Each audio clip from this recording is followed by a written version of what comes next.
Frank Barca here from Fight Fixer Frankie Barca. I'm just going to give you the basic wrap-up of UFC126 out of, where was it? Vegas, yeah, it was Vegas. Alright, so obviously the first fight, Miguel Torres against Antonio Banuelo. Obviously, Torres was just way too good, way too sharp. Banuelos didn't want to go to the ground, obviously, because he was afraid of being submitted, and that was evident. In my opinion, Torres did enough, did more than enough to win. He didn't obviously try and take Banuelos down. It would have been great to see Banuelos get taken down by a submission machine like Torres. I mean, his submissions are outstanding. He's proven that in the WEC, obviously, throughout his career. He was landing solid shots off his hands, obviously. He didn't throw too many kicks, but it was so obvious that Antonio Banuelos was way out of his league with Torres. So it was a great result from Torres. It's not something that I thought wasn't going to happen. But I just expected Torres to try and get the takedown and maybe try and finish the fight early. On the other side of things, you know, with Banuelos being so unsuccessful in closing the distance, I actually felt a little bit uncomfortable watching the fight for him. Not to take anything away from him, because he is a dangerous fighter. He's proven that in the WEC as well. But I really felt that, I mean, I would have rather have seen him sort of die on his shield kind of thing. You know, maybe try and get a takedown on Torres and try and maybe hurt him and try and finish the fight from the top. I don't know. Look, I don't know. But staying away and just sort of being jittering around and kind of being almost afraid or so apprehensive was kind of frustrating to watch. But credit to Miguel Torres, and it was a good victory, and he just moves up now in the weight class. Next fight, what's the next fight? Oh, Beta. John Jones. This was, on many fronts, this was very exciting to watch this fight.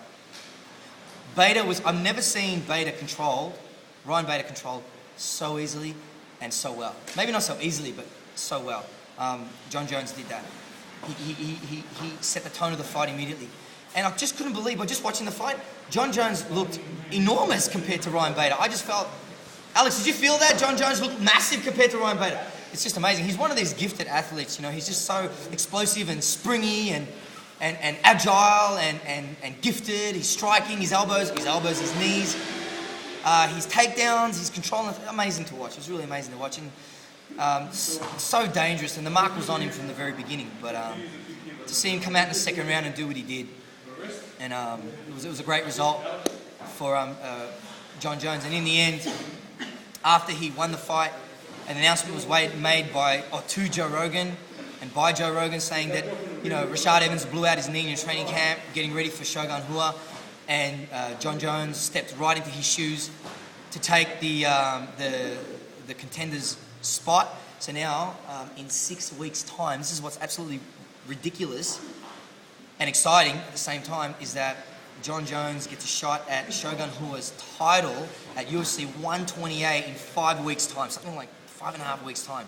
for the title against Shogun. And of course, Shogun walks in the ring, and here's the other side of it that was freaky for me. John Jones has finished his fight, puts his hoodie on, all good. Shogun Rua comes in, and John Jones just dwarfs him. So, you know what, I mean, I don't even want to give an early prediction here, but it's safe to say that this is a really anticipated fight, and don't be surprised if John Jones starts to rule the roost for a long freaking time. So, great result for John Jones. Am I excited to see him on every card? Absolutely.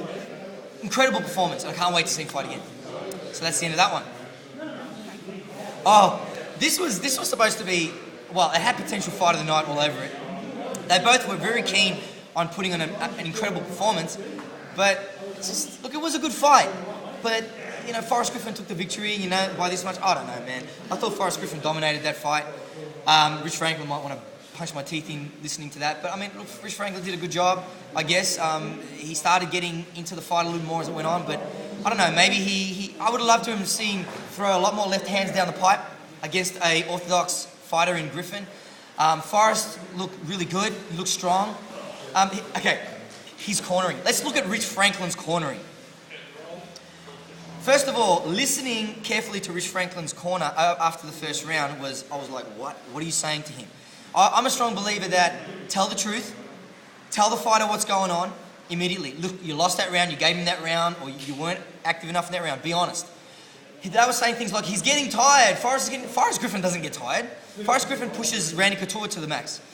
I just thought that was, I don't know, I just didn't believe that was some good advice.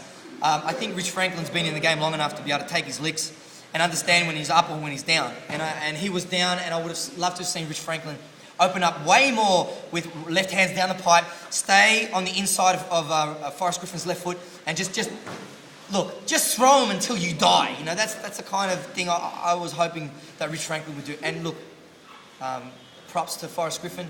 He stuck to his game plan. He did what he had to do. He pushed the pace. He landed a lot of good shots, a lot of the exchanges, took control. And that was the end of that. But for me, certainly not fight of the night. Certainly not. And look, you know, I love both those fighters. They're awesome. You know, Rich Franklin coming up to 205. Forrest Griffin's a beast. I mean, looking at Franklin's legs even as compared to Forrest Griffin's legs. I mean, it looked like Conan against, you know, Mighty Mouse. I mean, you know, Forrest Griffin is enormous. He walks around like 240, 250 or something crazy like that. It was obvious. It was obvious. You know, great result for Forrest. Wasn't the result we all anticipated. Oh, is this it? Really? Okay, so here we are. The main event, obviously, much anticipated. A lot of things were said, but one thing was done. After it was about 3 minutes. Wasn't it 3 minutes before they did anything? You know, they're just sort of, you know, getting a feel for what was going on. The anticipation was building. Vitor Belfort unleashed some really good things. He took Anderson Silva down, didn't he? For a second. I think he did, by memory. Took Silva down. Silva pops right back up. A little bit of jittering again. Anderson Silva in that classic southpaw. Vitor Belfort staring right down at the pipe. And then, ba-jing! Front kick! A karate kick to the chops! Oh my God. The whole world went like this. Oh, what the? Yeah, it was like that. I'm sure if you saw it, you know what I'm talking about. It was friggin' crazy. But you know what's even more amazing than that? Was that a front kick is, you know, you're going straight ahead. Was that right into the camera? Did that look right? Dangerous? Right? Okay, it's a straight tool, right? Ba-ching, it's not a teep. There's all these people online saying it was a teep. No, a teep, that's a Taiwanese front kick. But it's a push kick. A teep is a push kick to the body. A teep is not a front kick to the face. Different. Similar, but the delivery, it's all in the delivery and what the intent is behind the kick. It ain't a teep. It's a front kick. It's a My Gary front kick right up the pipe. What was amazing to me was that he actually hit the right side of Vitor Belfort's face. So if you're going in a straight line, Matt, that takes incredible amount of freaking toe tarsal, metatarsal ability to be able to smash that into the side of the guy's face. And he knocked him out clean. He was out cold, dropped to the ground, woke up. And now imagine, someone said this to me yesterday. They said, imagine getting kicked in the chops, waking up and seeing Anderson Silva standing over you, ready to douchebag you with another freaking fistful of punches. That would be the scariest thing in the world. I don't know whether I could have... Look, I don't even reckon he was awake. I don't even reckon he even felt it. I don't even reckon he even saw anything. He was there 1 second and in his locker room having a shower. I was thinking, what am I doing in the shower? It was unbelievable, right? It's amazing. So, and then of course, the only person that would ever... If you had to invite some friends over to a pub and ask, hey, over a few beers, who in the whole of the MMA community worldwide would be able to land a front kick to the chops and knock you out cold? You'd have to say only one person, that would be Anderson Silva. That's how we feel about him. I really feel personally that Anderson Silva is back to where I've always felt him to be in the MMA circles. You know, I kind of had a bitter taste in my mouth when he started the Damian Maia sort of saga and even a few fights before. But to see him come back and just knock people's asses out is just beautiful, and that's what I want to see. And I've said this before on air, on the radio show, that if I had to complain that Anderson Silva was knocking people out, that wouldn't stop me from paying every UFC to see him fight. That would make me want to pay to see him fight. I would never be upset to see anyone knock anyone's ass out too quickly for me. A knockout is never too soon for me. It's just the thing that we all desire the most. Maybe it's in our DNA, I don't know. But for me, seeing people get knocked out, sure, I feel for them, but man, that's why I watch the sport. It's exciting. Anything can happen at any time. So Anderson Silva, my God. I can imagine the headlines on every website, on every newspaper, or any fight magazine who witnessed that. It was just the most amazing, spectacular, incredible thing you'd ever see in MMA. To think that now we can just front kick people in the face on the street, that's ridiculous. Don't think that, because there aren't 1,000,001 Anderson Silvas walking around. If there was 1,000,000 Anderson Silvas walking around, then that might have some kind of strength to that argument, but there ain't. And the only person I can see landing something like that would be Anderson Silva. So a huge congratulations to him. Unbelievable. Now, if GSP can crack the code of Jake Shields, we're gonna see Anderson Silva, GSP. That would be like the super fight of the millennium, right? Shake the camera. Exactly, see? All right, and there was another fight. Who was it? Was Paul Taylor? Was it Paul Taylor against Gabe Rudiger? Gabe Rudiger? Paul Taylor was awesome. He was on point. His striking was pinpoint. Gabe Rudiger needs to move his head a little bit more, I guess it's safe to say. But, it was a classic knockout. It reminded me of the Liddell Sobral knockout where Liddell had Sobral on the ropes, running on the ropes, running. Don't hit me up saying there's no ropes in the cage. I know, but meaning had him on his back foot and he just opened up with this left beautiful shin kick to the chops and just laid him out. It was beautiful. So that was it. Was everything else?